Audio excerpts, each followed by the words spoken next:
tradição oral romanista. Caramba, tem um trecho, se você vai no catecismo católico ali, fala explicitamente de tradição oral. E ele vai definir como sendo a doutrina que foi pregada oralmente, ou seja, que não foi passada por escrito, mas que eles pregaram oralmente, os apóstolos, Jesus, e assim por diante, que a igreja teria preservado com o passar dos séculos. Aí o problema é exatamente isso, é a preservação. E como porque se preserva? Rapidinho. Porque tem alguns dogmas católicos, os mais centrais, que você não vê nenhum rastro ao longo da história. Pelo contrário, eu vou só citar um exemplo rapidinho. Desculpa, eu sei que eu tô falando, mas só vou citar um exemplo, 30 segundos aqui. A Assunção de Maria. Durante mais de 5 séculos, nenhum pai da igreja falou disso. Pelo contrário, tem o pai da igreja, o Adoniano Diona, que vai explicitamente falar que Maria morreu e ainda aguarda a ressurreição.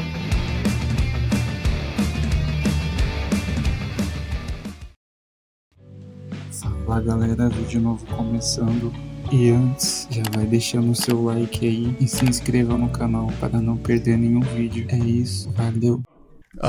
Meu próximo tópico é: a tradição oral romanista não é confiável.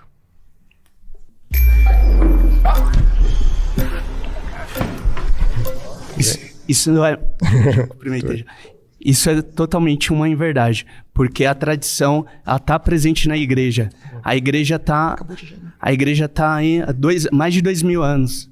Então tá com a tradição ali, tá presente desde Pedro, do apóstolo Pedro. Ele acabou de chegar aqui. Isso é uma inverdade, porque a tradição tá presente na igreja. Ela está presente desde o primeiro apóstolo, de Pedro. Jesus falou para Pedro: Pedro, tu és pedra e sobre você edificaria a minha igreja. Então essa tradição ela foi passada e a igreja foi se construindo há mais de 2000 anos. Né? Você conhece a patrística, você sabe disso, dos santos padres, do início. É justamente porque eu conheço patrística que eu sei que tem um cardeal católico que fez uma lista de todos os pais da igreja que comentaram Mateus 16, 18, e o resultado foi que dos 70 e poucos que falaram sobre isso, mais de 50 disseram que a pedra é Cristo, ou a confissão de fé de Pedro em Cristo e não Pedro em pessoa. O próprio Agostinho vai dizer isso explicitamente nas suas retratações. Os concílios foram para se organizar, para a igreja organizar a história dela. A gente não pode pegar 2000 anos e colocar em um parágrafo, mas em um tempo. Mas o que a gente faz quando um concílio... professor de história. Sim, mas o que a gente faz quando um concílio contradiz uma doutrina católica vital, como, por exemplo, a jurisdição universal do bispo de Roma, como faz o Cânon 6 do Concílio de Nicéia? A gente faz as organizações, fizemos as organizações e tem a unidade. A igreja está baseada na unidade. Mas o concílio contradiz o outro concílio daí?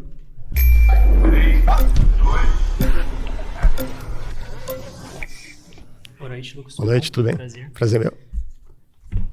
Vamos lá. Você pode repetir a afirmação? Sim, a tradição oral romanista não é confiável. Se você quiser, eu posso dar um exemplo só, porque eu nem consegui dar exemplo ainda. Eu queria que você definisse primeiramente que diabos é tradição oral romanista. Caramba, tem um trecho, se você vai no catecismo católico ali, fala explicitamente de tradição oral.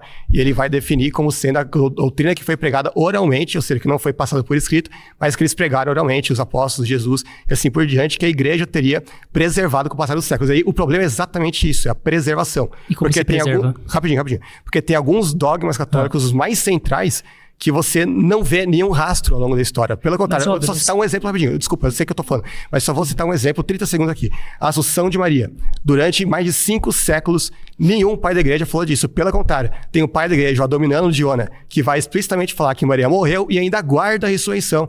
Por que ele diria isso se já houvesse na época dele uma tradição oral que todo mundo conhecesse, que falasse que Maria foi assunta aos céus? É apenas um exemplo. É que você está falando de tradição oral, não no sentido de que consenso dos padres, como se fosse um telefone sem fio, como você já muito citou, como se cada um falasse uma coisa e isso vai se distorcendo. Todas as verdades que a igreja cria, elas já estão presentes desde o início dos apóstolos. A tradição apostólica se encerra lá, mas é como uma semente. A semente, a árvore, ela está em crescimento. Então, ela é plantada ali com a revelação de Nosso Senhor através das Escrituras e através da tradição, que são o mesmo depósito da fé. Agora a questão é, você está falando que é só uma tradição oral romanista, porque o que é isso? Porque da forma que você está atacando, você está atacando um espantalho. O que é isso? O que é tradição oral? Você fala que não tem nada. Sim. Prove. Deixa eu só concluir. Eu vou comentar ponto por ponto o que você disse, que tem várias coisas importantes para comentar. Você falou do consenso dos padres. O problema é que, se a gente vai para o consenso dos padres, não tem nada mais absurdo do que o dogma da Imaculada Conceição de Maria. O meu amigo, o Thiago Dutra, por exemplo, tem um PDF de 250 páginas só de citações patrísticas de pais da igreja refutando a Imaculada Conceição. Eu tenho várias aqui que eu poderia citar, se você quiser. Aí você... Posso só concluir a última coisa que eu tinha falado? ele também falou que todas as verdades já estão presentes. Mas eu tinha perguntado da Assunção de Maria, que claramente o pai da igreja do século VII não conhecia ainda. Então, como é que já estava presente se os pais da igreja durante 7 séculos desconheciam essa doutrina?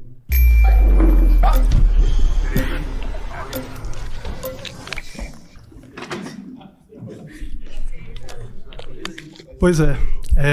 Aqui, uma coisa que é muito importante. Mais um tema, mais uma falácia. Qual é o ponto? Nós temos Santo Epifânio de Salamina, no capítulo 79 da obra Panarion, ainda no século IV. O que é que ele fala? Pois Maria, se posso dizer mais alguma coisa sobre ela, é como Elias, que foi virgem desde o ventre de sua mãe. Permaneceu assim perpetuamente, foi assunta aos céus, em grego analamba nomenos, e não viu a morte. Século IV. Mas isso no Oriente. Mas e no Ocidente? Nós temos o sarcófago de Saragoça, que data de 330 e também retrata uma mulher no centro do sarcófago sendo levada aos céus e ao redor dela 12 homens representando os 12 apóstolos. Então, o que se percebe é que já no século IV, tanto no Oriente quanto no Ocidente, já havia a crença na Assunção de Maria. Os escritos de Epifânio é importante destacar que o principal especialista neles é Stephen Schoemaker. Ele escreveu 2 livros sobre a Assunção de Maria. Esses livros abordam e mostram de maneira inequívoca que, apesar de na Carta à Arábia ele ter uma posição ainda de certo agnosticismo, posteriormente, já no capítulo 79 na Panarion, ele claramente afirma que Maria é como Elias, que não viu a morte e foi assunta aos céus. Legal. Eu vou... ele falou durante 3 minutos, vou querer 3 minutos para falar sem interrupção, para refutar todas essas groselhas aqui. Vamos um por um. Porque se só ele fala e aí eu não posso falar, aí é sacanagem, né? Bom, vamos lá. A estratégia de vocês é essa mesmo, né? Só vocês falarem e não deixar eu falar. Aí é fácil, aí qualquer um ganha debate, né? Bom, ele citou um texto apócrifo de Epifânio, atribuindo a Epifânio de verdade. Isso daí é uma coisa quase criminosa, né? Citar uma falsificação em um debate é uma coisa feia. Você deveria se envergonhar disso. A própria enciclopédia católica vai passar o trator pra cima de você. Olha o que ela vai falar. A referência literária mais antiga conhecida, a Assunção, encontra-se na obra grega O Falecimento da Santa Senhora, que leva o nome de São João, mas que data do século IV ou V. Calma.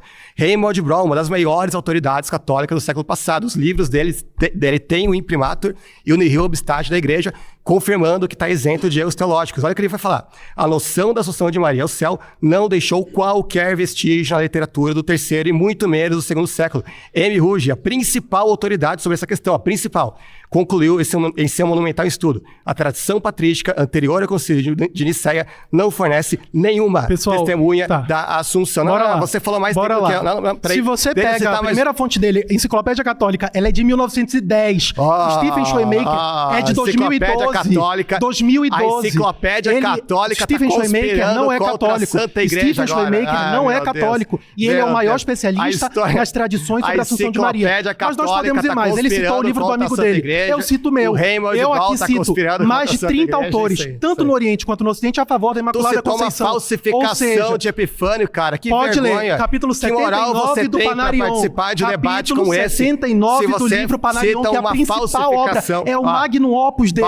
Eu ainda digo mais. Posso citar Agostinho? Quando ele fala sobre a pedra, é bom lembrar. É bom lembrar. Quem é que escreveu o Evangelho de Mateus? Por que você tá tão nervosinho? Como é que você sabe quem escreveu o Evangelho de Mateus? Tá bufando, tá gritando, parece louco. Através dos escritos dos primeiros séculos. Esses escritos são unânimes em afirmar o quê?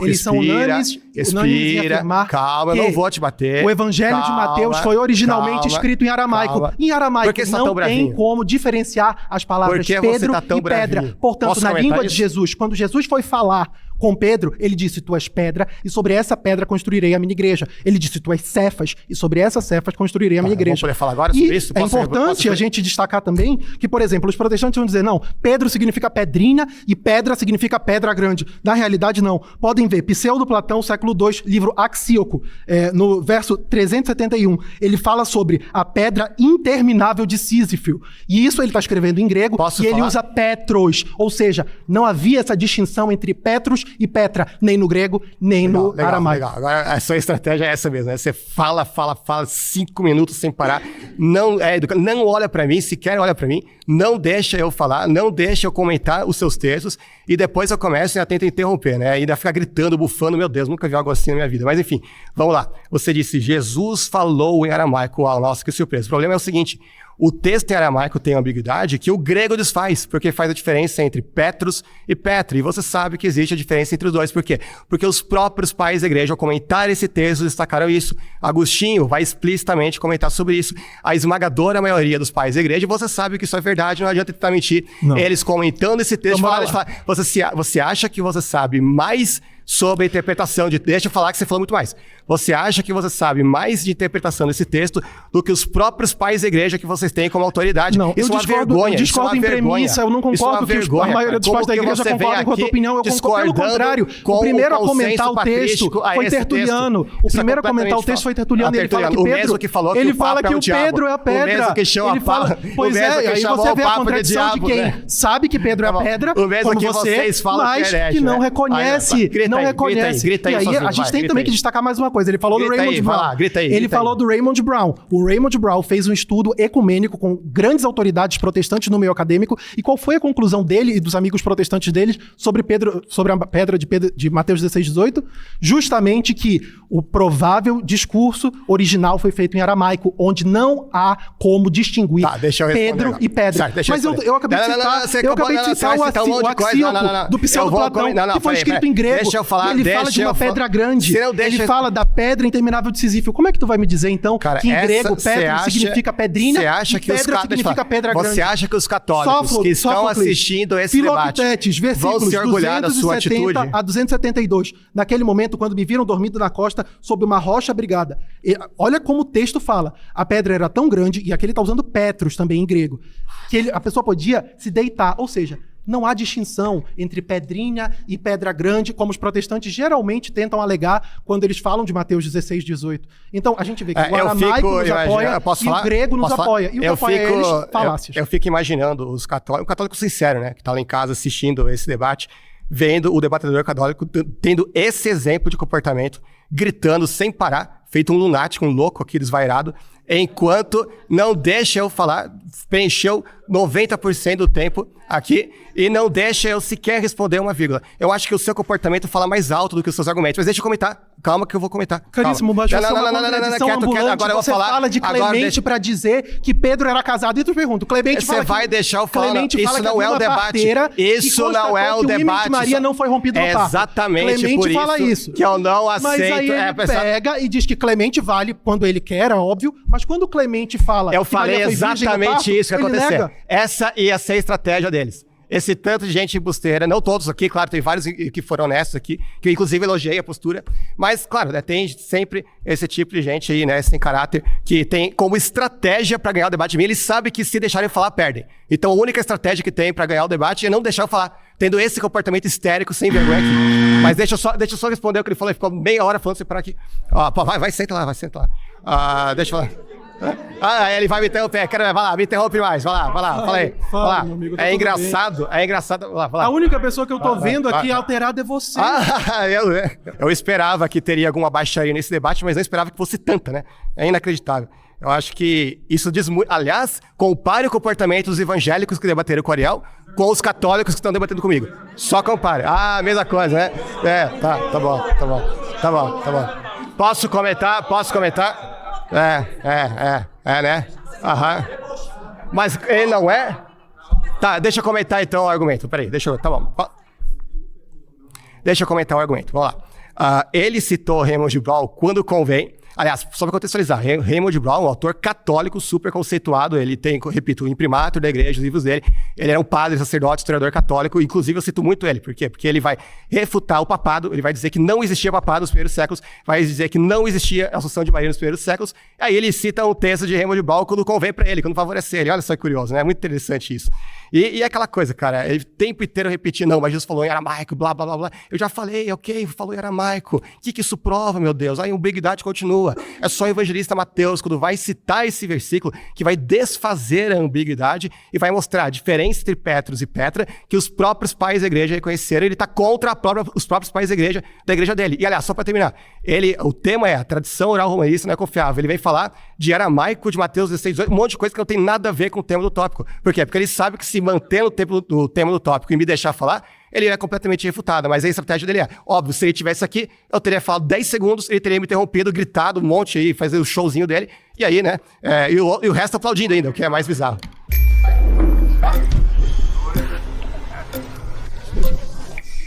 Lucas, sobre a tradição, vou ser rapidinho aqui. Quero que você vá junto comigo aqui no pensamento. Eu separei aqui um versículo de João 20 e 30. Olha aqui rapidinho. Jesus, pois, operou também em presença de seus discípulos muitos outros sinais que não estão escritos neste livro.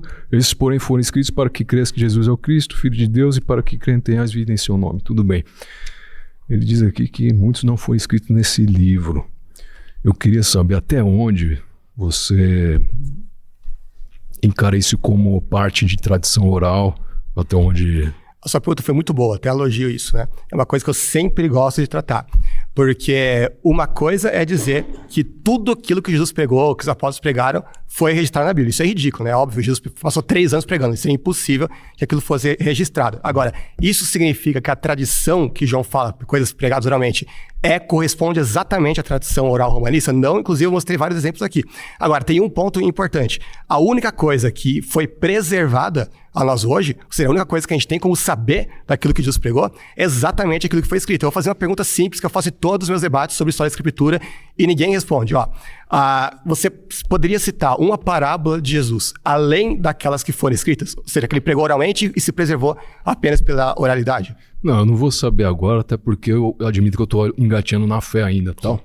E tem outros textos aqui que eu trouxe, eu não tenho aqui no meu caderno, por exemplo, de Tessalonicenses 2,15, né? De guardar as tradições, seja por palavra ou por escrita, né? Paulo, na carta de Tessalonicenses. Também, quando Paulo fala sobre essas tradições, em específico nesse versículo, o que você tem a dizer com relação a isso? Na verdade, eu queria primeiro saber a tradição romana, quando você disse, o que você quer dizer? Tradição romana são as tradições orais que supostamente teriam sido preservadas pelos papas, pelos pontífices. Eles vão argumentar que os pais da igreja também falaram delas, mas não falaram. O exemplo é a Imaculada Conceição e outras. Agora, eu queria dar outro exemplo, né? Já que você falou da tradição, que o texto diz para preservar a tradição, eu acabei de citar um exemplo, porque Marcos vai dizer que Jesus nada dizia às multidões sem usar parábolas. Então a gente sabe que, obviamente, ele pregou muitas parábolas além daquelas que foram escritas. Papias também vai falar de certas parábolas e ensinamentos estranhos do Salvador. Agora, por que essas parábolas não foram preservadas? Simples, porque ninguém escreveu. Porque aquilo que se preserva é justamente aquilo que foi escrito. Então o protestante não vai negar a existência das tradições, vai condicionar essas tradições à escritura, que tem a autoridade final, porque é a escritura que é preservada e não aquilo que é pregado meramente de forma oral. Obrigado pela educação. Valeu.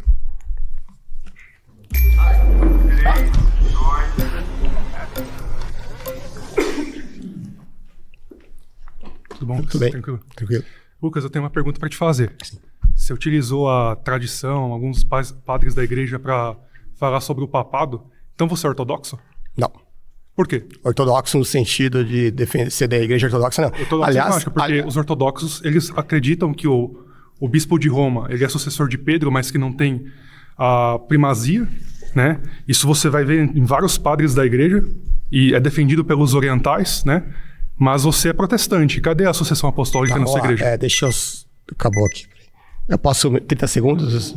Certo. O bispo de Roma é sucessor de Pedro. Sim, de acordo com os ortodoxos, eles... Alguém coloca 30 segundos, que eu não sei... Você conta? Tá, beleza. Que, de acordo com a tradição na própria igreja ortodoxa que você citou, Pedro teria sido bispo de Antioquia antes de ser bispo de Roma. Ou seja, o bispo de Antioquia, os bispos de Antioquia são sucessores de Pedro, assim como os bispos romanos. Só que Antioquia não está em comunhão com o combinado foi que... Não, o combinado foi que eu falaria agora que o seu tempo já acabou. Desculpa, tem que seguir as regras. É que ele me interrompeu no meio da minha explicação. Deixa só 15 segundos. o bispo de Antioquia não está em comunhão com Roma e ele é sucessor de São Pedro. Então, se o argumento é o Papa é o representante, o chefe máximo da igreja porque ele é sucessor de Pedro, o que fazer com quem também é sucessor de Pedro, mas não está em comunhão com Roma? É só isso. O próximo...